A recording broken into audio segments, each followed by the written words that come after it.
I want to update you on things that are happening in the studio. So I've mentioned this comfortable collection of women's wear tops that I'm working on currently. I've sprinkled talking about that in different videos, but I want to give you an actual proper official update. I want to take you back to the time when I was working on the textile prints and I had some very crucial and costly decisions to make. This is my Mona. She means so much to me. She's more than an illustration. She is a representation of my culture and my West Indian heritage. And I'll talk more about her and my inspiration in a different update on a different video. But just for context, she is the feature of the print of my garment collection, and I was worried about using all of this print in its entirety. It's the first time I was printing my illustration onto fabric, and I had a couple of fears. My first fear was sizing. With the company that I used to print my fabric, I found their software very difficult to maneuver, and I wasn't quite sure what size I was going to get back. Even though I got samples, I wasn't sure that when I ordered it onto the main fabric meters of this thing, it was going to come out the way I wanted it. So I was trying to be a little bit careful. There's a lot of detail in Mona's chains, and my first fear was that if I put all that detail in, it might get blown out if the image is too big on the fabric. My second fear was if I make the image too small, the little intricate details in her chain wouldn't be noticeable. It would be all blurred and the print would look quite mushy and dark and muddy and just not great. So after deliberating on this for a while, I had to do the very technical job of eliminating most of this design and just get back to what was important, which is Mona's face, Mona's amazing giant fro, her eyes, just the bits of her that kind of stood out as her having a whole form, and leave the rest for another day, another project.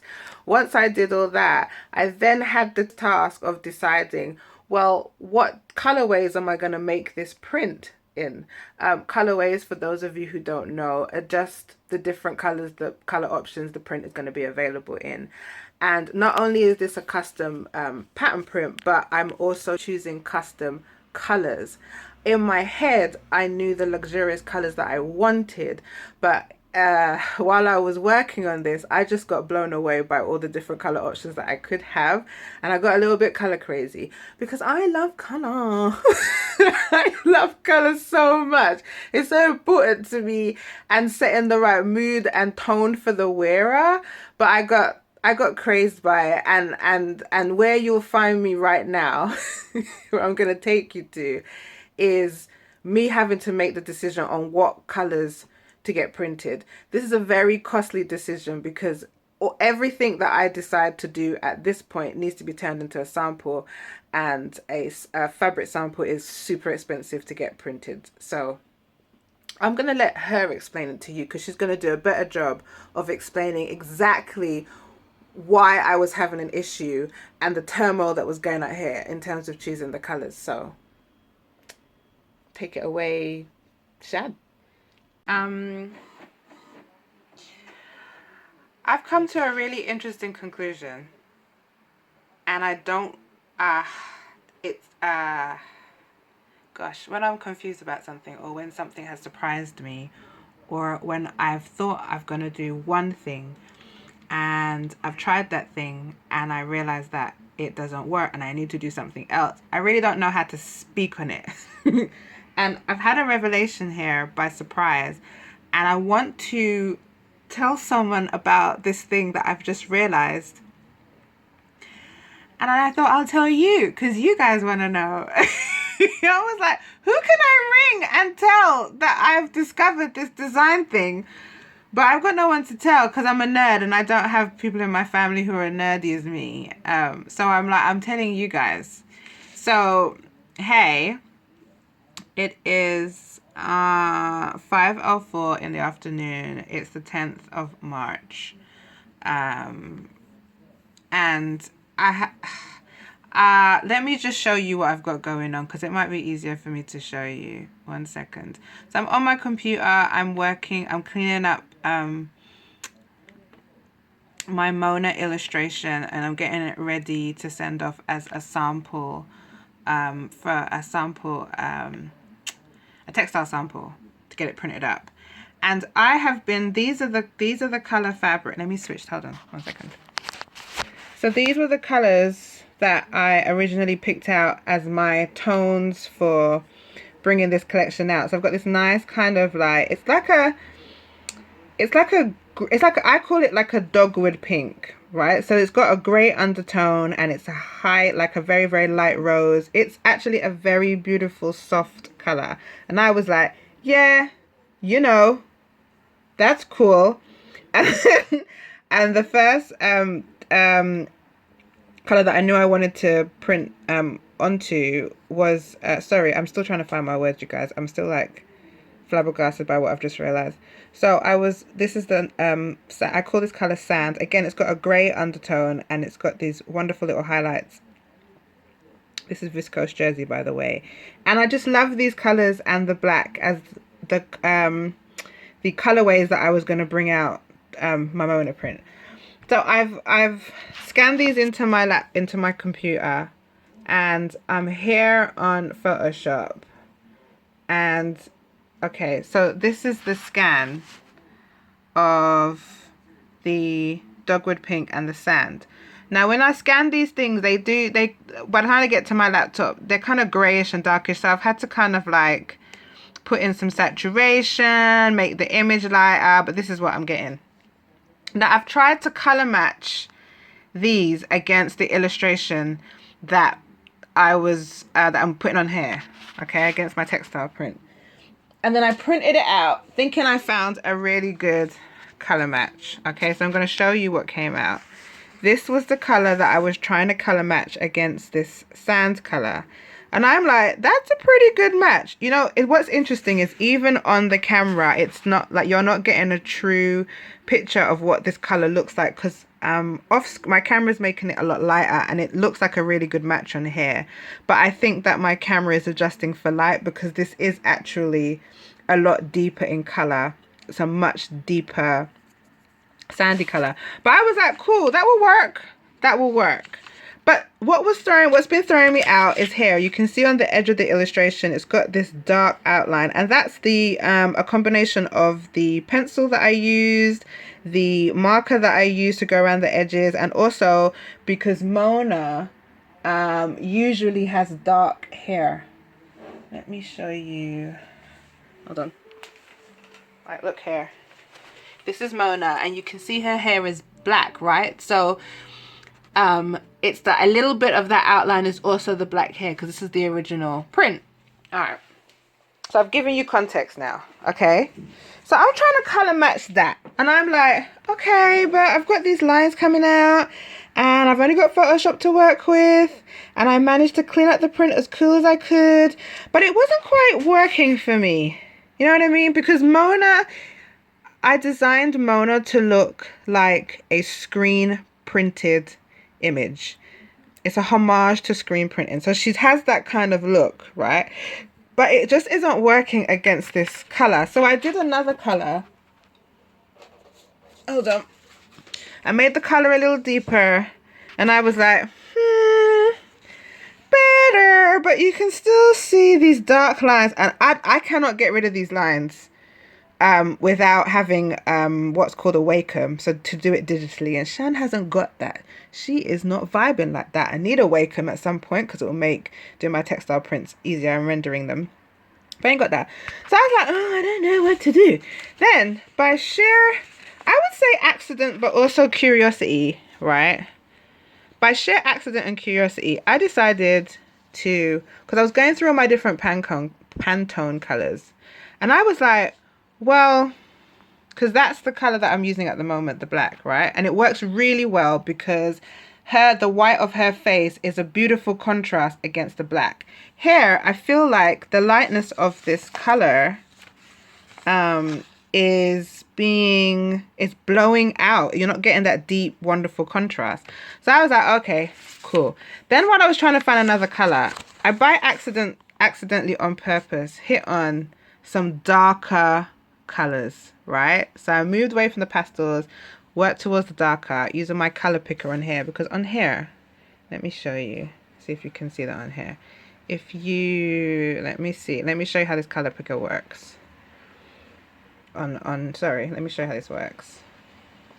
So if I find this layer, hold on. Yeah, so this layer's down here.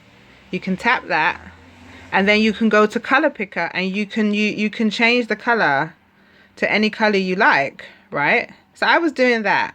That's what I was doing, changing the color. So, okay. So then I hit on this. Doo-doo brown. And I was like, wow.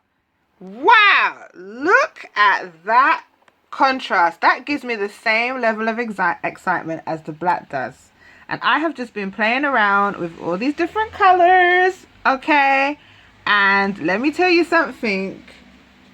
Mona looks better with a darker background. So let me just show you, look, some of the things that I've looked. So if I move it from the brown and I kick it out to the grays, like if I kick it out to the gray, look how beautiful. Hold on. Even if I go like, hold on, let's go to the blues. Do you see?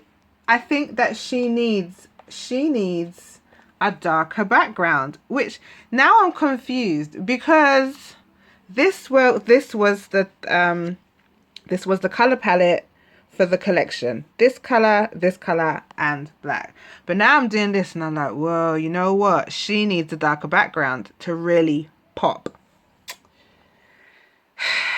I got excited and didn't know who to tell, so I'm telling you. Let me show you.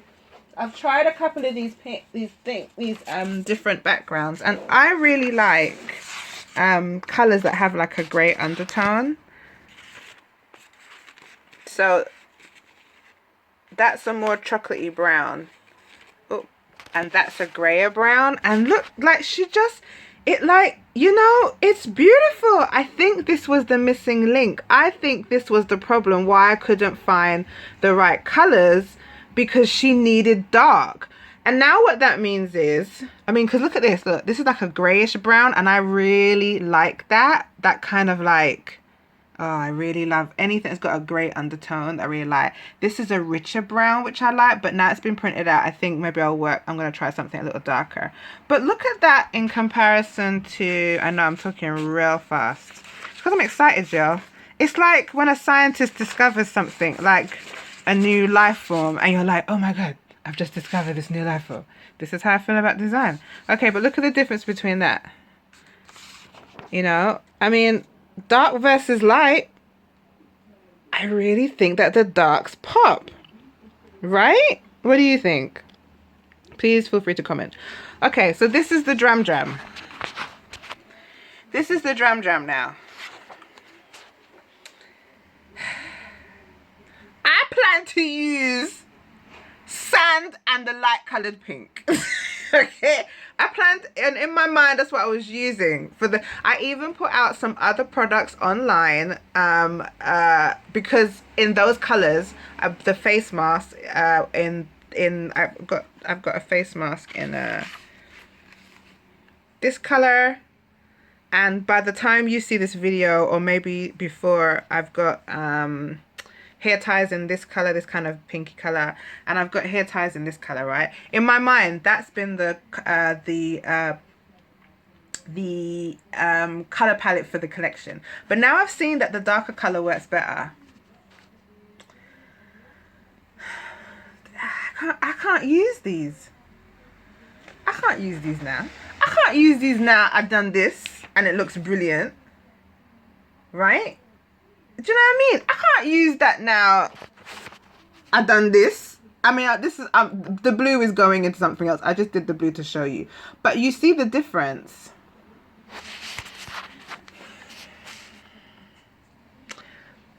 The skill of one of the skills that a designer needs is to be able to kill her darlings. And I'm gonna have to kill my darlings. I'm gonna have to kill this color as the color palette. But my hope was that I could get all the colors in the same palette, and then when you go online, you can find, like, when someone shops from me, they can buy different products, but all match up in color, so you can color coordinate. So you could buy a hair tie, you could buy a face mask, you can buy a top that all goes together, you know, for those of us who like to color coordinate. But I can't do that now. I cannot, in good faith, continue with the old color palette because it doesn't work for this print.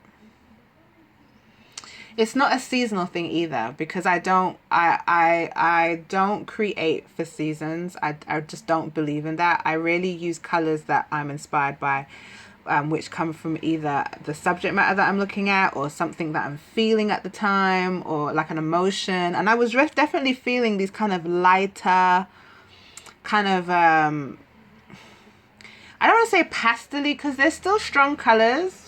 But I guess they come under the pastel umbrella. I don't know. Anyway, I wanted to share that with someone, and I shared it with you, and I feel better. So, light or dark, y'all? I think that you're gonna agree with me that she just pops better. But it's just that process of, like, thinking that you're gonna do one thing and then it being shown to you, and you can't argue that this other thing works better. So I'm gonna play around with some of these darker colors, and I want the browns to have a little gray undertone because I'm just obsessive. I'm really obsessed by, like, when you look at fabrics that you feel 2 or 3 different colors coming through, and anything with a grayish undertone to me feels kind of luxurious and cool, and that's what I'm aiming for. So yeah, I really think that this is going to be one of the colors. I think I even prefer this to the richer brown. I like this kind of cool. It does feel very kind of cool, right? I don't know. I loves it. But help me out, y'all. What do you think? Light or dark? Light.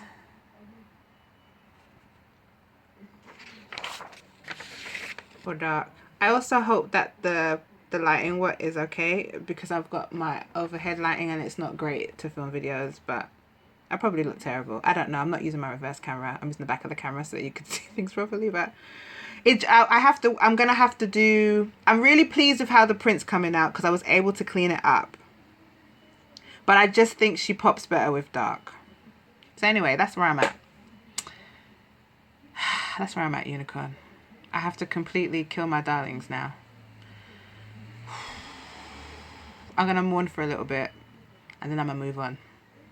All right, there you go. Now I've updated you. So I realized I've not talked at all about this on YouTube. I will make sure to share with you the next step in the process in another video, and I will talk about Mona.